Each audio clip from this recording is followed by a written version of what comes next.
Hello and welcome to the Fit to Transform podcast, where you learn how to train and diet effectively and, most importantly, how to maintain those results for life, once and for all. I'm Nikias Tomasiello, a transgender training and nutrition coach working online with anyone who's ready for a true lifestyle transformation, anywhere they may be in the world. As a friendly reminder, any and all information provided is for educational purposes only. You should consult with your doctor before implementing any changes to your diet and exercise program. With that disclaimer out of the way, thank you for being here. Now grab yourself a cup of tea or pre-workouts and enjoy. Yo, welcome back to the podcast. Today I have another solo Q&A episode. But first, I have a quick update. I finally figured out how to increase the volume of the audio. For several months, I couldn't understand what the issue was because originally the volume of each episode was a lot higher. Now I finally found a solution, so going forward, the overall volume of the episodes will be higher. However, this episode was recorded prior to me figuring out this solution, so other than this bit that I added in post-production, the rest of the podcast will be at the same volume as others have been most recently. But from the next one onwards, fingers crossed, if the audio doesn't betray me again, the sound quality will be higher. Thank you so much for all the interesting questions, and I'm gonna get straight into the first one, which is, what's the difference between the Romanian deadlift and the stiff-legged deadlift? Now, this is an excellent question because I personally absolutely love the stiff-legged deadlift, but I also think that the Romanian deadlift is a fantastic lift. So what I'm going to do is I am going to describe the visual differences between the lifts and how these differences affect the stimulus that each muscle involved receives. And then I'm going to finish off with some practical considerations as to why I might want to program a Romanian deadlift over a stiff-legged deadlift and vice versa. And for ease of communication, I will use the term RDL for Romanian deadlift and SLDL for stiff-legged deadlift. So in terms of range of motion, the Romanian deadlift has a shorter range of motion because it starts when you're standing up with the bar against your legs. Then you hinge at the hips, pushing your butt backwards, and then the bar stops around knee height, although this can be a little higher or a little lower depending on your degree of flexibility.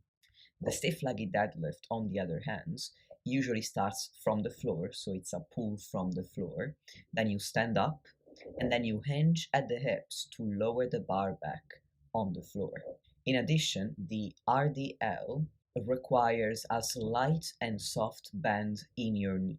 You're not going to bend and straighten the knees throughout the movement because otherwise you would recruit the quads, which are not one of the muscle groups we want to stimulate in this particular lift. So you would turn it into a bit of a squat if you were to straighten and bend the knees.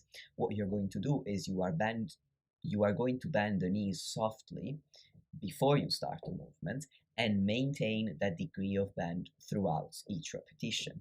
Whereas with the SLDL, you're going to keep your knees straighter and stiffer throughout, hence the name stiff-legged deadlift. As a result of the range of motion and the bend in the knee, the RDL is going to stimulate the glutes a little bit more, although it's still going to train your hamstrings really well too. On the other hand, the stiff-legged deadlift is going to place a slightly greater emphasis on the hamstrings over the glutes. And for some people, it can also result in greater recruitment of the spinal erectors, or the muscles in the lower back.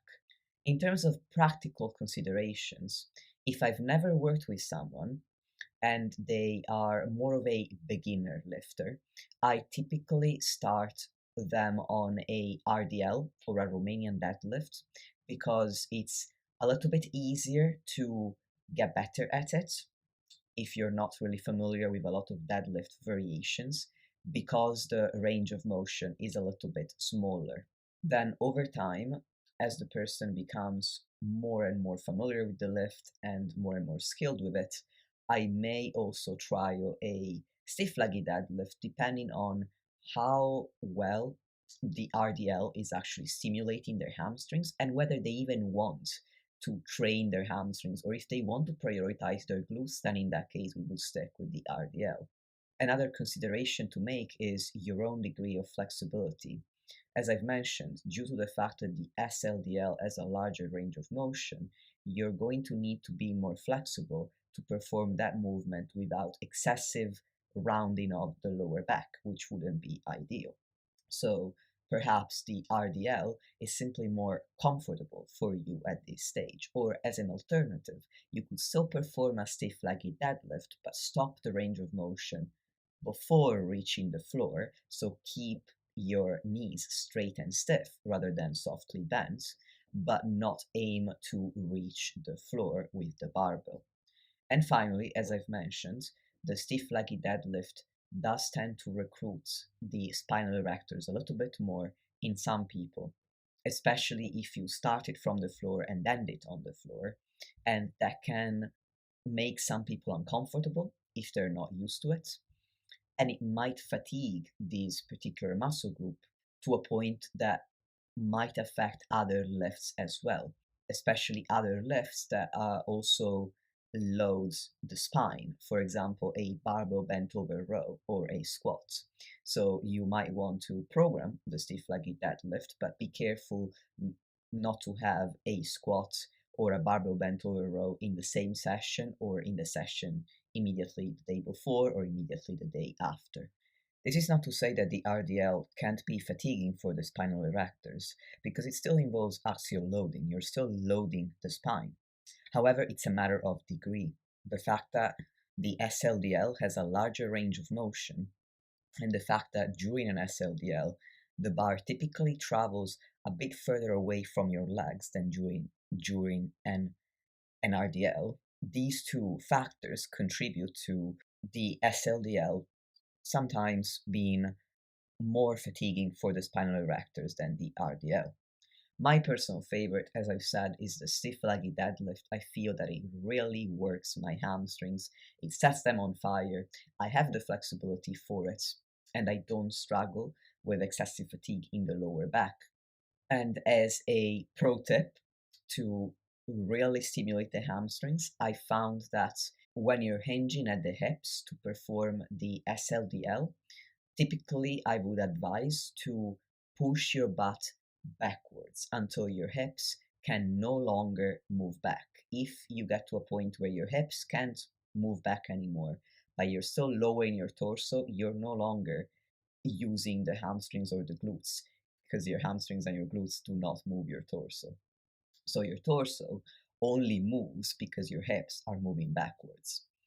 Now, in addition to that, I also recommend that not only you aim to push your butt or hips backwards, but also upwards, because I found that these increases the degree of stretch in the hamstrings and it really hits them super well.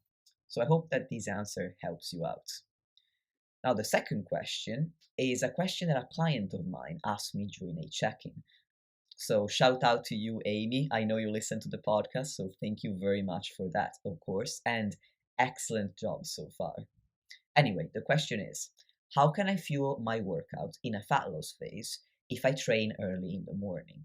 So Amy was having this issue. They would wake up and aim to hit the gym right away and then have breakfast afterwards. But they were finding that they didn't really have as much energy as they wanted to in a calorie deficit. So the first thing I did was I asked them they were eating and when they were drinking their coffee, because I knew that they were consuming one coffee in the morning. And they said they were having breakfast after training along with a coffee. So first I made a very simple change, because I'm all about simple but effective changes to help you achieve your goals. And I said to Amy, try to have your coffee before the workouts alongside a protein shake with just protein powder and water, so that you can save more calories for the rest of the day. after training. And that was more than enough for Amy to improve their performance and to basically come to the next check-in and tell me that was awesome. Thank you so much. It solved my problem completely. Now, I want to explain to you why this change is so effective. The main reason is because of the caffeine in Amy's coffee, because caffeine has a solid evidence base proving that it's an ergogenic supplement, meaning it improves training performance. Technically, the ergogenic dose that you need to get these performance improvements is 3 to 6 milligrams of caffeine per kilo of body weight, taken 45 to 60 minutes before a workout. However, I have found that you can start with less than this and still see some improvements if you never used caffeine to improve your performance before. And it might even be a better idea than starting from the ergogenic dose, because over time you can develop a tolerance to caffeine, meaning that you will need more and more to get the same effect that you used to get from less. And you might have found this in your own experience of everyday life, whereby at first a single coffee was enough to help you power through the day, and then you started having two, and then you started having three, and now you're up to 10 coffees and you feel the same as you did when you were having one. So potentially, not only would I start with a lower dose than the ergogenic dose if you're not used to using caffeine as a pre workout ergogenic supplement, but also I would then increase it a little bit over time as needed when you realize that it's no longer having the same effect. And I'd also likely take breaks from caffeine every now and then when you reach a point to where you're consuming a lot of caffeine to get the ergogenic effects. And by taking a complete break, you might get to desensitize the body, so you would lose that level of tolerance that you've worked up to. Now, speaking of caffeine, I'm going to go on a little bit of a tangent about pre-workouts because they're very popular and they are quite expensive, definitely more expensive than caffeine alone. And I don't think that you necessarily need a pre-workout because the ingredient with the best evidence base, showing performance improvements is caffeine. So you could just have coffee and get the same benefits or better benefits than from a scoop of an expensive pre-workout. And I say better benefits because not only is caffeine likely the most important ingredient, but also, even when there are other potentially useful ingredients like citrulline malate, which could potentially help with performance as well, you'd still need to check the ingredients list and hope that the manufacturer states the quantity of each ingredient, because in pre-workouts these useful ingredients are often underdosed.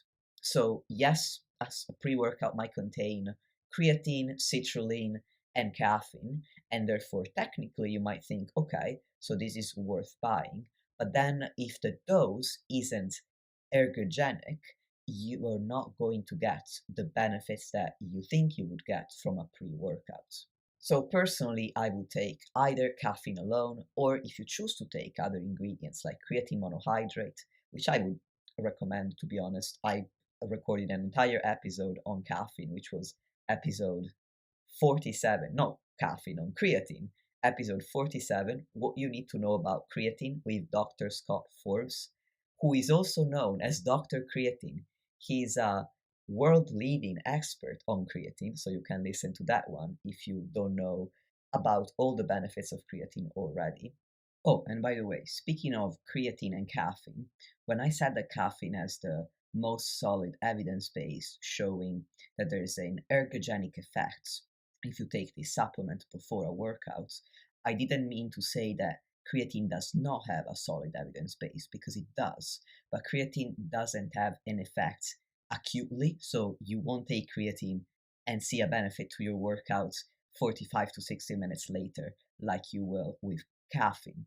Creatine needs to be built up in your system before it has an effect, whereas caffeine has pretty much an immediate effect, an acute effect within 45 to 60 minutes, and it's then out of your system in a day or less, whereas it's going to take at least 20 to 30 days, depending on the dose of creatine that you take, for your creatine stores to be maxed out.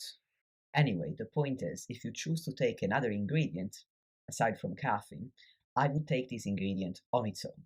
It's going to be likely cheaper than buying a pre workout formula, and you can also dose it yourself to ensure that you're hitting the ergogenic dose that you need to get the desired effect.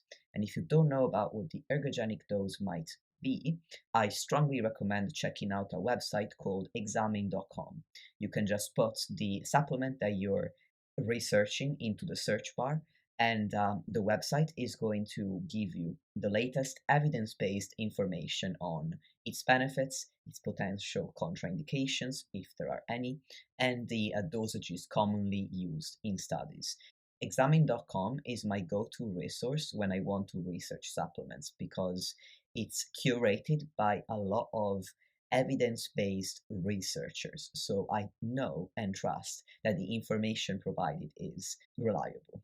So caffeine was likely the component to that pre-workout snack that I suggested to Amy that made the biggest difference, but also the extra protein from the protein shake was helpful because after a whole night fast, a whole overnight fast where Amy hadn't eaten anything at all, they were in a state of muscle protein breakdown. So by giving them a dose of protein, I would put them in a state of muscle protein synthesis instead.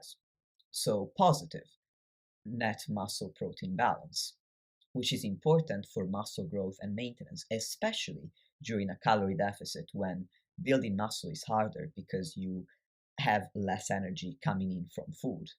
And in addition to that, it also provides a psychological benefit in that Amy got something in their stomach at that time of day, and so they felt likely energized from knowing that they'd eaten or drank something right before their session. So hopefully this helps. The third and final question for today is, what are your suggestions for home gym equipment? Which is another excellent question and really suited to me because I have a number of clients who train from home. I coach both people who train at the gym and people who want to train at home. When I'm answering this question, I am going to assume that you can't buy huge machines or huge pieces of kit like a squat rack. So I'm going to keep it to the most minimalistic home gym equipment recommendations that I'd make that are going to be space friendly and budget friendly. First off, adjustable dumbbells. I personally own a pair. They go from 5 kilograms to 40 kilograms. They're the type that have a selector, meaning that I turn a knob on either end, and as a result, this selects the weight that I want to use. So I'm going to try and describe it a little bit better. Essentially, the dumbbells come with a platform, and on this platform there are notches, and in each notch rests a dumbbell plate. So the dumbbell itself is just a bar, but then onto the bar you can fit these plates, and the selector takes a plate and affixes it to the bar. So basically, if I put the bar on top of these plates, the plates slot into place, but they're not attached to the dumbbell just yet. I need to turn these knobs to use this selector in order to choose the plates that I want to use. So if I turn the knobs until I've got 5 kilograms on one side, 5 kilograms on the other, and the knobs are obviously marked so I can choose the specific number of in terms of load that I want to use, then the selector is only going to pick up the plates that make up 5 kilograms. And that's how it can easily go from 5 kilograms to 40 kilograms. I love these dumbbells because they take up very little space. All of the plates go on this little platform, which is literally just dumbbell sized. So they are fantastic. But I also have clients using, and I have them myself, spin lock dumbbells, where they have a collar that you turn around, you make it spin basically to take it off of the dumbbell bar, and then you can load the dumbbell bar with little plates that are usually 1 inch in diameter. However, the downside to these dumbbells is that they take forever to load and unload, and also you need the space to store all of the plates that you need, and also you're limited in the amount of load that you can lift because there are only so many plates that you can put onto each dumbbell. And typically all of the weight sets I found tend to max out a single dumbbell at 20 kilograms, so you can lift 20 kilograms on one dumbbell only. Whereas, as I've just mentioned, with my adjustable dumbbells, which you can find if you Google power blocks, you're going to be able to get up to 40 kilograms per dumbbell, which is excellent and will cover the majority of your bases in terms of exercises. Specifically, you will be able to train your upper body very effectively. With your lower body, it might be a little bit more challenging if you're very strong, but you can definitely load at least single leg movements very effectively. Then my second piece of kit, if you have the space and the budget, would be a barbell with Olympic plates. So the barbell would be 2 inches in diameter, and you can find 5-foot barbells, 6-foot barbells, and 7-foot barbells. The 7-foot one would be the standard Olympic one, so the really long one that you find at the gym. But you can also find the 5 or 6-foot ones that are much more space friendly. And I personally own a 5-foot one, plus about 90 kilograms in Olympic plates. And Olympic plates are the wider but thinner ones that are usually colorful at the gym. The next piece of kit that I would absolutely recommend is a pull-up bar. You can find pull-up bars that don't require drilling into the wall.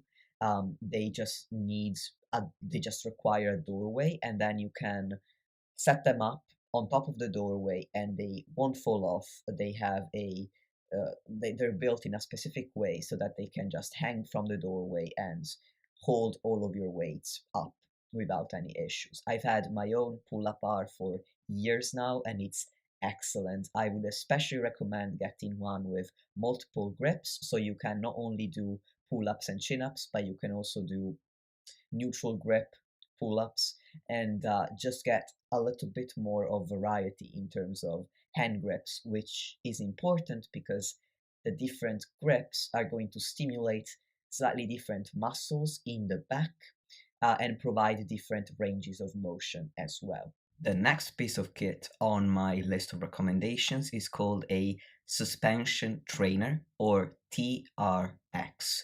T like tower, R like red, and X like savior. A suspension trainer is essentially a band made of cloth, so you can think of it a bit like a rope, with D handles. And you can attach it on top of a door, and you can perform a variety of exercises like rows, push-ups, hamstring curls into hip thrust variations. It's a really versatile piece of equipment that I would use in conjunction with, or as an alternative to, if you don't have the budget for both, adjustable dumbbells, especially if you're into calisthenics. The second to last piece of kit that I recommend is a set of resistance bands of variable resistances so that you can add them together to make up more weight. I find them most effective when used in two different ways. You can use them to make pull-up variations easier and push-up variations harder. When you're using them for pull-ups, they provide assistance. So at the bottom, when the band is most stretched out, the exercise is easier. As you get closer to the top and the band slackens off a little bit, you're going to find that it's harder to pull yourself up. But overall, it's going to be easier to perform a pull-up variation with band assistance than without.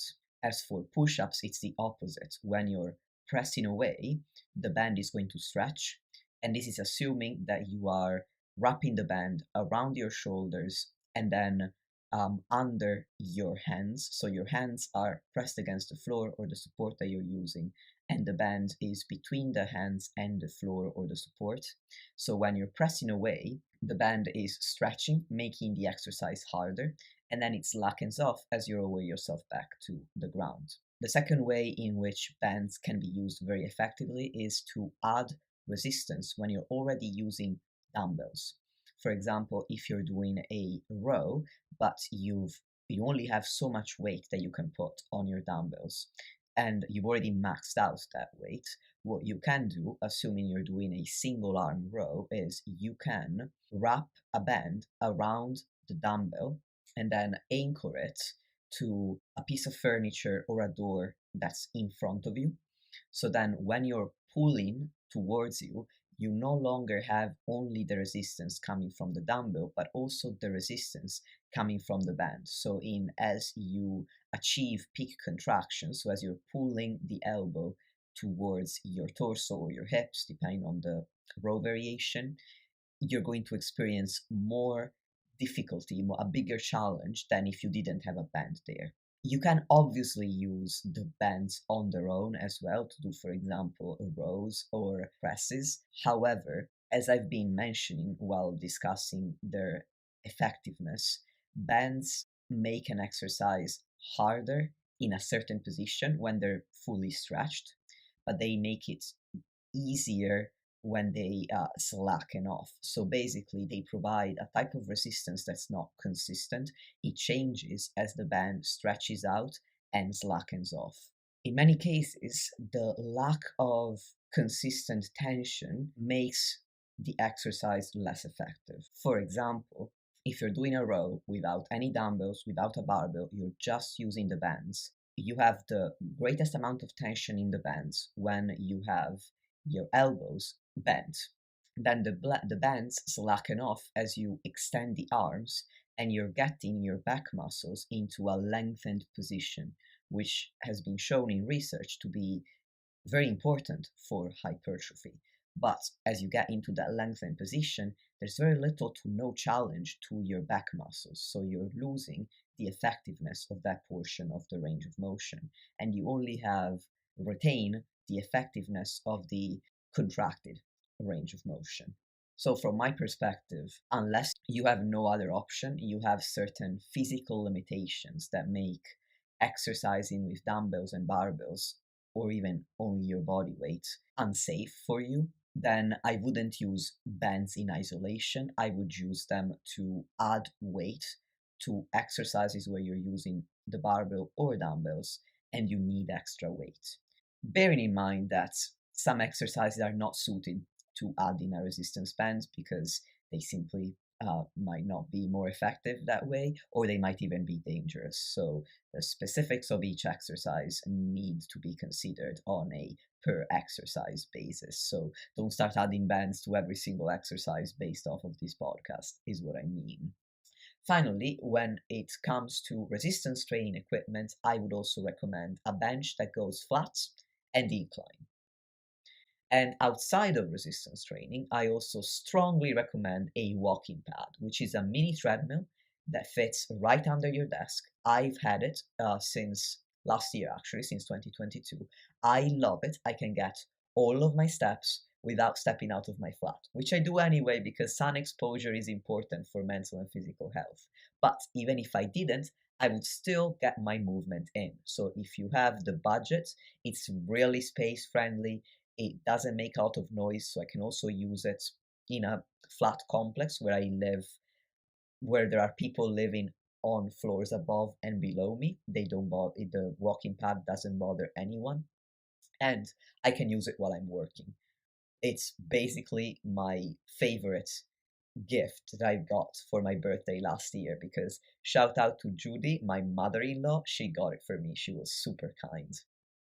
Last but not least, I want to address a question that you might be thinking about right now, which is, okay, I don't have the budget to buy all of these things that you've listed, so what should I prioritize? And the answer depends on your current fitness levels and your own individual needs. At a minimum, I would recommend adjustable dumbbells, whether you get those I recommended or whether you get a set that's lower in weight, so a bit more budget friendly for you to start with. Or, as I mentioned earlier, the TRX or suspension trainer and a pull-up bar. Because once you have those two pieces of equipment, then you have access to a lot of exercises, especially for the upper body, and likely enough for the lower body to tide you over until you either decide to get access to a gym or until you decide to upgrade to heavier dumbbells and or the barbell and Olympic plates. And this was my final question for today. All of them in the end were training related, which was really interesting. Really interesting, not interested. Sorry, I was interested in them, of course. So thank you very much again for asking these questions. And I hope that the answers were useful to you.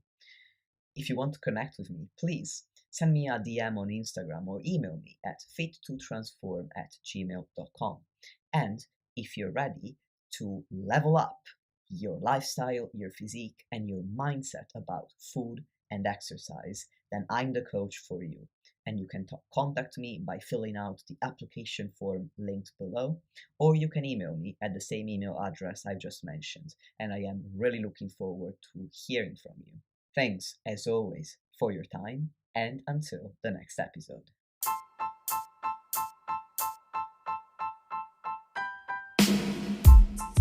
Lastly, if you want to support the podcast and help me reach more people, please leave a 5-star rating or review on any podcast platform that you're using. Thank you very much for listening, and I'll speak to you soon.